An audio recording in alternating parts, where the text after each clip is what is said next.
Hey, it's John Lee Dumas of EO Fire, and it's The Entrepreneurial You, the show for dedicated and passionate Caribbean entrepreneurs seeking daily inspiration, brought to you by author, speaker, and award-winning entrepreneur Heneka Watkis-Porter. You must be prepared to ignite.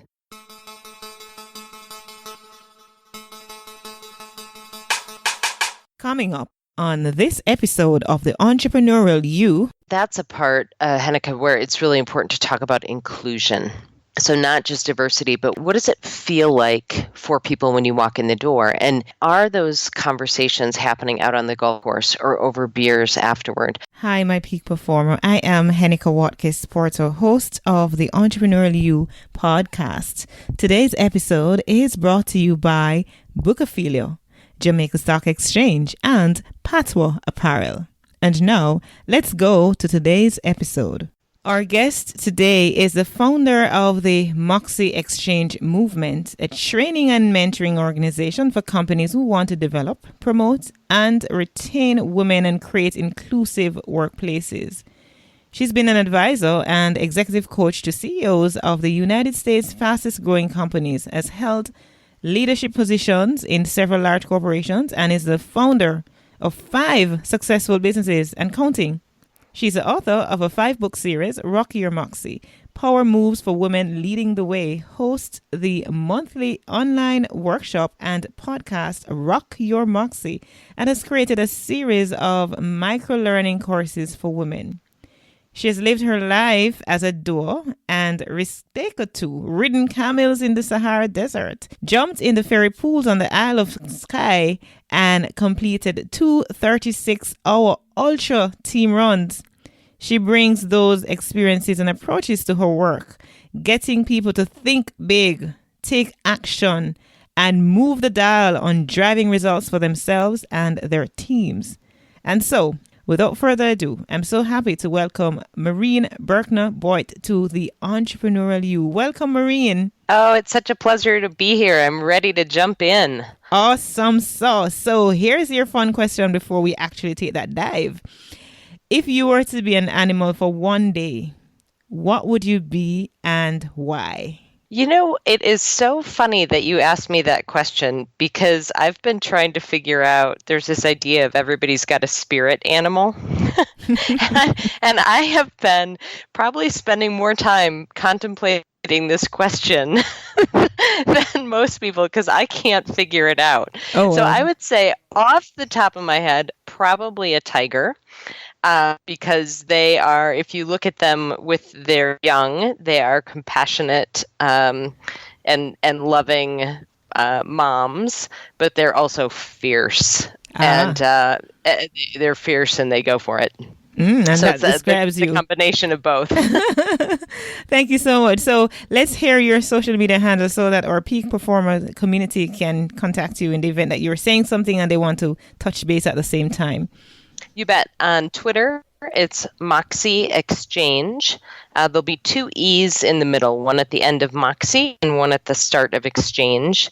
Out on Facebook, you can check out our group, which is Moxie Exchange. I'm on, spend quite a bit of time on LinkedIn. And on Instagram, it's Moxie Boyt. Awesome. And so for me, my peak performers, you know that you can reach out to me, henekawatkisporter.com, patoapparel.com, and of course on Instagram, Twitter, Facebook, and the other social media, Heneka Watkis-Porter or Patois Apparel. Now let's jump right in, Maureen, and talk about diversity, and particularly as it relates to women in entrepreneurship and in the workplace. Now, when we talk about diversity, what are we talking about? You know, at the end of the day, we're talking about winning as business owners. So diversity and very importantly also inclusion is about creating a team and an organization where you're bringing all kinds of different backgrounds and thinking to the table. So when we dissect diversity, it can be everything from gender to cultural diversity, thought diversity. You've got people who are somewhere on the autism spectrum, race, religion, age, any place that you can get people thinking and coming from a different perspective, it adds strength to your organization. And so why is it then therefore important for us to have that conversation centered around diversity? Well, again, it goes back to that idea of if you want to win. What I love, Heneka, is how much research is coming out now on the power of building a diverse and inclusive team. It's everything from higher profit return on sales, the number of patents, market share, team IQ, engagement. It is simply that those companies, those organizations who are building diverse teams are beating the pants off those that all look and think alike. You alluded to the fact that, those research that are coming out. Is there anyone you can speak specifically to that jumps out at you? Catalyst is a great resource. They focus particularly on women. McKinsey has a lot out there, Harvard, Stanford. And what I love is the research is coming out of both academia and the business world. So let's talk now about diversity as it relates to women in particular. I get the viewpoint from others that why do we talk diversity? Why do we want to make sure that we have, this whole quota system? Okay, we need to have a certain percentage in governance or in the workplace. Shouldn't it be based solely on somebody's ability to perform versus their gender or their sex? Yeah, what I love about that is it should be based on somebody's ability to perform. But what happens is it's not, because we have incredibly biased brains. And unless you believe, and I'll just pull stats from the United States, unless you believe that 97% of the time a white male is more qualified than anybody else to be a CEO, right now what we're doing is we've got a system that's set up unconsciously, nobody's doing this on purpose, that gives the benefit of the doubt and what I call kind of a tailwind to white men, where everybody else has these subtle headwind and hurdles that they have to overcome to reach those same positions. So the whole idea around talking about diversity and getting more women in leadership is really about, hey, let's figure out a way that we can interrupt unconscious bias and create that same tailwind that white men have for women. Aren't we all, subconsciously or not, or sometimes very overtly, have this built-in bias? So, and if the answer to that is yes, how can we then hack our biased brains? Yeah, so the answer to that is yes. Every single one of us is biased. It does not make us bad people. It's actually the way the brain functions. And I love the neuroscience, the research that's coming out around this, because we're starting to understand more and more why the brain is biased. Our brain has to sort through millions of bits of information coming at us every moment. And if we didn't have bias to help us sort, filter, and categorize very quickly, we'd be rolled up in a ball sucking our thumb. The problem is that our bias is typically wrong. So what we need to understand, and let me put it this way again, I think people, there can be so much tension around this conversation about diversity and inclusion until people realize, hey, unconscious bias is just that, unconscious.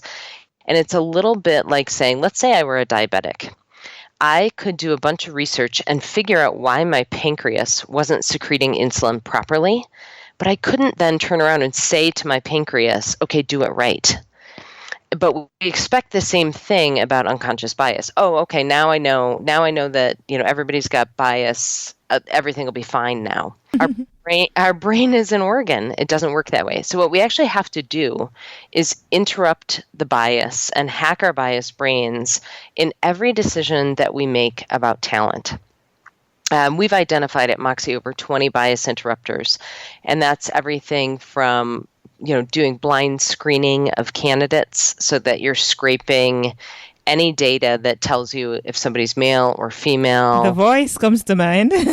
Yeah, exactly. And there's so many easy yet high impact interrupters that people can put in place that to really hack the brain and to be able to say, okay, now we're creating kind of that level playing field where everybody with, we can never completely erase bias, but we can be aware of it and interrupt it whenever possible. You mentioned that blind screening as a way to hack our bias brains. Share with us 2 more tips that we can use when the subconscious bias, want to hit us. The first one is the blind screening. The second is to make sure that you have diverse candidate pools. So the research tells us that until there are about 20 to 25% women in your pool, statistically, there's a 0% chance a woman will get hired. So you have to be patient up front and make sure that even what's coming into your pipeline before you start the interview process, you've got enough women in the candidate pool to give them a statistical chance of being hired. Another is a very simple one that's called the rule of 2. The former CEO of Kaiser Permanente really changed their numbers in 5 years by doing this. And that was, hey, for any stretch assignment or promotion or looking at our succession plan, there have to be at least the 2 people can look the same, but the 3rd candidate, the 4th candidate, the 5th have to be different. And I had a client tell me they implemented the rule of 2. And he said, it caused us to go back and take a second look because like me bias is so strong. And there are a whole host of reasons. Women are not, for cultural reasons, not very good at taking credit for our work. So we're not necessarily the first that pop to mind when it comes to those promotions and stretch assignments. But if you've put this interrupter in place where you have to go back and look, he was like, gosh, we found out we had diverse talent all over the organization. They just weren't in our initial headlights. So what's stopping women, though, from making it into leadership roles? What's your thoughts on that? Well, certainly unconscious bias is one. And the second is, I alluded to one of them just a moment ago, that for cultural reasons, we're really bad at taking credit for our work. So somebody will say, great job on that project. And we'll say, it was nothing, or I've been lucky, or it was the team. I actually had a woman run up to me after I gave a speech one time, and she was like, oh my gosh, I've used all 3 of those in one sentence. Mm-hmm. So we have to teach women to simply say thank you. And that is a complete answer, because a part of our influence and a part of our social capital within companies comes from our results. So if we're subtly giving our results away all the time, we're not going to pop to mind, right? Because the people around us believe we're trustworthy. So if we're telling them it was nothing, they're believing us versus, we busted our tail for the last 6 months on that, right? So teaching women to simply say thank you. The second is sponsorship. So the research tells us that the real secret sauce to getting into a leadership position is having a sponsor. And if people aren't familiar with what that is, a sponsor is a mentor on steroids. They are somebody that is actively engaged in helping you succeed. So they are putting your name in the hat for stretch assignments, promotions, raises, and the sponsorship effect tells us 30% more of those when we have a sponsor. The research also tells us that men have 4 times more sponsors than women.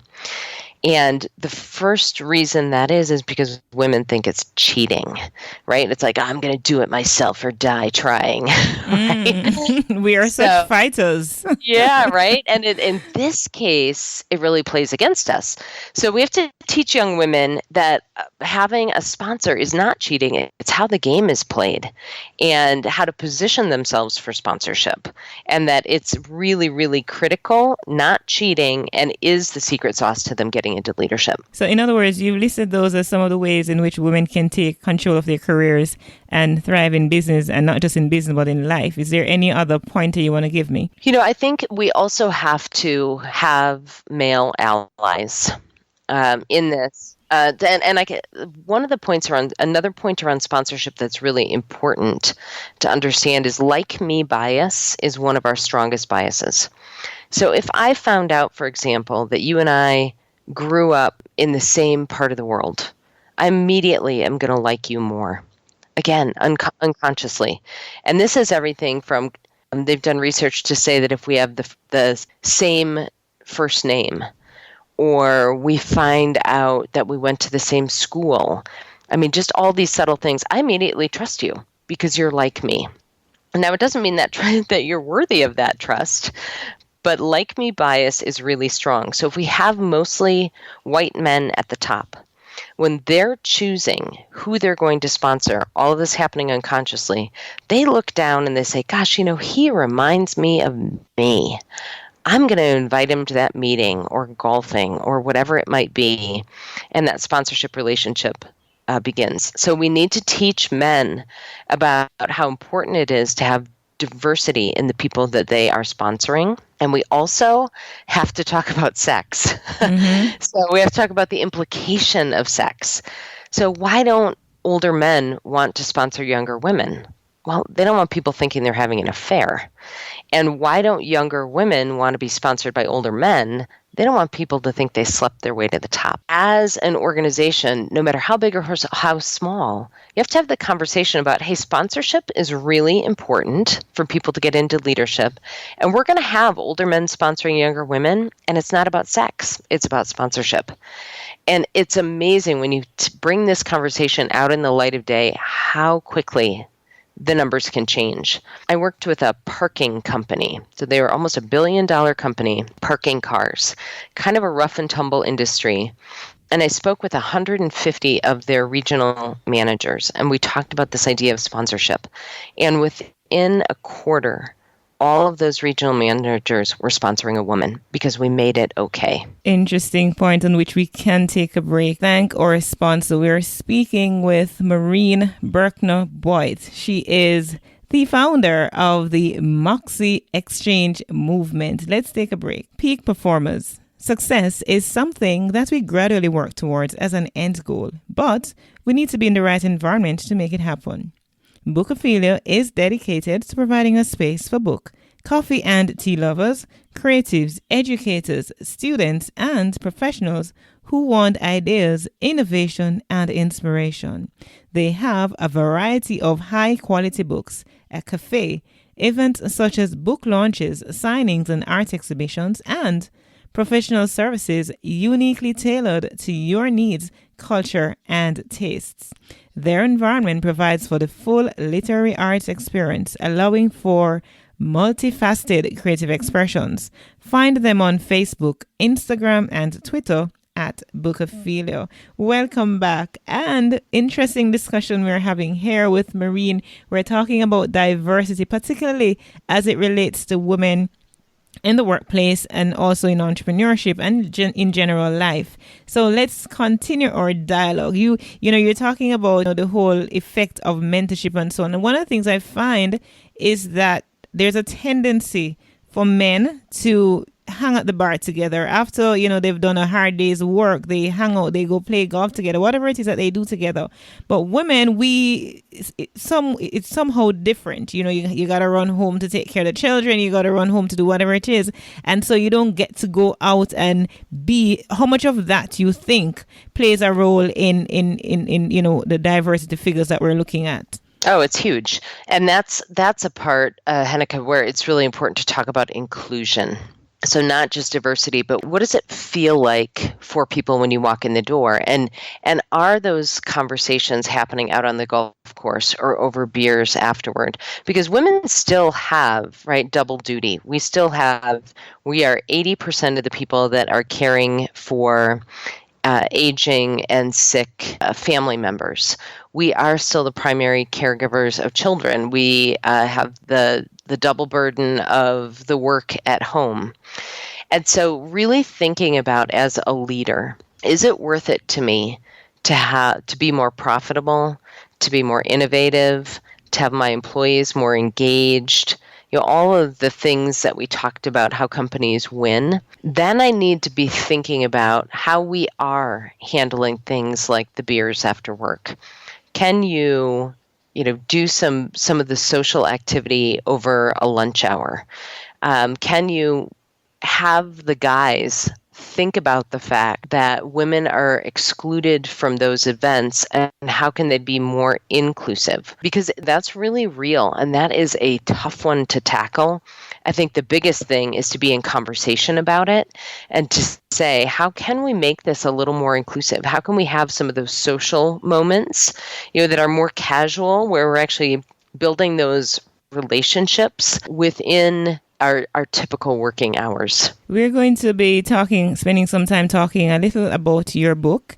But before we do that, I want you to kind of wrap up this section for us and just give us some overview of why do most diversity programs fail, in your opinion? Well, I think they usually fail because they're seen as programmatic, right? Like, I'm just going to check this box, and if we just check.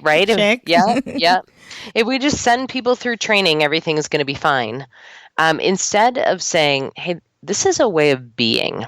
I always liken this to, it's like leading a healthy lifestyle. So if I want to have, my ideal body weight and blood pressure and cholesterol levels, I actually have to make choices every day about what I'm going to eat, how much I'm going to sleep, how much I'm going to move. And it's a lifestyle. And I don't get to hit those numbers and then say, okay, great, now I can just sit on the couch and eat Fritos, right? I have to keep leading the healthy lifestyle. To be a diverse and inclusive company and culture, it's a way of being. It's choices that you make every day in terms of talent, right? And asking yourself all the time, what else could be true? What's the bias here? How can we tackle this? What is another perspective? Because if we're leading in that way versus seeing diversity as programmatic, then we can make some real change. Interesting. Now, let's talk about your book, Rock Your Moxie, Power Moves for Women Leading the Way. Talk to us about that. Why do you write that book? What is it about? What do you hope for your readers to get from it? Yeah, it was interesting. The book was sparked because I was working with a woman, and she really urged me. She said, you give me so many good practical tools, you should write a book. And so, being completely candid, I sat down with a glass of wine and I started writing the book. And I started writing the book really for myself, to say, if I were just starting my career again, or if I were mid-career, what's the advice that I would want to get? And so I wrote the book. I broke it into 5 books, Heneka, because women do not need another book sitting on their bedside table that they feel guilty about not reading. So I made them very actionable and very digestible. So I've had women say to me, gosh, it's great. I can throw, I'm about to take a flight. I throw it in my bag and I can read it on the flight. Because each one of the books is 5 chapters, and at the end of each of the chapters, there are 5 power moves.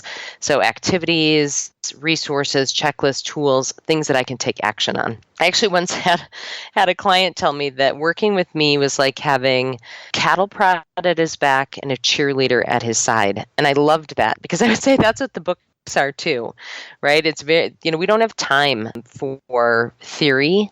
So they're very practical, very actionable. And at the same time, I'm saying, go, you got this, go, keep moving. And I'm sure that it's creating the impact that you hope it would have when you started writing. No, we have had an interesting discussion, one that sometimes we don't want to talk about, especially because it makes us uncomfortable, if it is that we're on the receiving end of being biased against, and also the other side as well. It makes us uncomfortable. It's not something that we dialogue about very often, but the dialogue needs to be had. And I particularly like what you talk about, how we should think about hacking or biased brains, because we all have natural biases, but it doesn't stop there. We can actually do something about it. Not because we have natural biases means that we shouldn't make any attempt not to be biased. So I want to say thank you so much for sharing. But before we go and close out finally, of course you have giveaways on your website that our peak performers can get, Maureen, as well as just share all your contact details with our community so that they can reach out to you. Yeah, absolutely. If people send me an email at mo@moxieexchange.com, so there'll be 2 E's in the middle again, so mo@moxieexchange.com, I'll send you a toolkit that's got an infographic around why business case. I've got a couple different assessments that people can take, some of our top brain hacks, so those top 20 bias interrupters, just a whole toolkit to get them started. What's your website again? moxieexchange.com. So Maureen, thank you so much. Maureen Berkner-Boyt, the founder of the Moxie Exchange movement. She's also an author, and she's been doing great things in the United States, impacting the world. I just want to say, keep on shining, Maureen. Keep on doing what you do and continue to inspire. Thank you. And you do the same. This podcast is fantastic and such a great resource for entrepreneurs. Keep it up. Keep rocking your moxie. Thank you. And now a word from our sponsor, Jamaica Stock Exchange. We needed to raise capital, but our experience with local financial institutions was that they were cautious and slow to act, and interest rates were far too high. We had real concerns about financing our business through outside equity investors and the possibility of interference. Could we get a fair valuation for our business? We had our own ideas about the business and its value. Should I go the traditional route of bank financing, or should I try the Jamaica Stock Exchange? So we made a call and experienced transformation of our business through conversations. I'm John Mafood, CEO of Jamaican Teas, and we're listed on the Jamaica Stock Exchange. Give us a call today at 876-967-3271 to begin your transformation through conversation. We want to see your company listed on the Jamaica Stock Exchange. We have come to the end of another great show. Thank you so much for listening. I'd really love for you to go to iTunes, subscribe, rate and review the podcast, The Entrepreneurial You. That's if you have not already done so. And I really look forward to hearing from you about your journey as an entrepreneur. If you've not already started and you are about to start, I'd love to hear about that. So send me an email at henekawatkis-porter@gmail.com. In the meantime, please visit henekawatkis-porter.com, where you can access several resources to help you level up and peak your performance. Feel free to explore the website. There are several resources, there are blogs, there are the podcast, those past episodes that you've not yet listened to. You can also leave a comment on the show notes page of these episodes. So I look forward to interacting with you and to share your journey. Remember, you were born to win, but to be a winner, you must plan to win, prepare to win, and expect to win. Walk good.